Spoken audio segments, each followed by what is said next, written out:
në shpjegimin e këtij ajeti,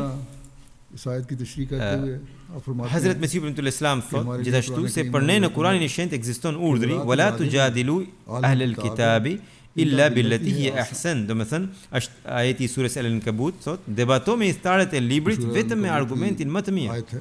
Dhe më tej ai përmendet ajetin ud'u ila sabili rabbika bil hikmati wal maw'izati al hasanati wajadilhum billati hiya ahsan.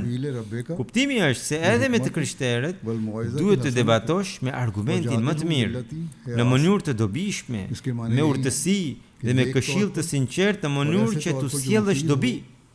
Ky është parimi për çdo kënd që dëshiron të bëjë tabligh, pra që dëshiron të ftojë të tjerët drejt Islamit.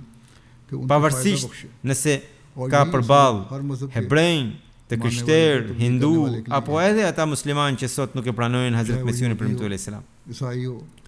Kurse metoda që të provokojmë të tjerët ose të bëjmë nxitje fetare, qoftë duke përdorur mjetet ligjore apo shtetin, është metodë e gabuar dhe nuk i shërben as pak qëllimit ton të vërtet, thot Mesih ibn al-Islam. Thot, kjo metodë u përket materialistëve që luftojnë dhe konfliktohen për këtë botë. Metodë të cilën ata muslimanë që janë njohjes të vërtet të Zotit nuk e pëlqejnë kurrë, sepse kjo metodë nuk mund të shkaktojë dot dobi dhe udhëzim për njerëzimin.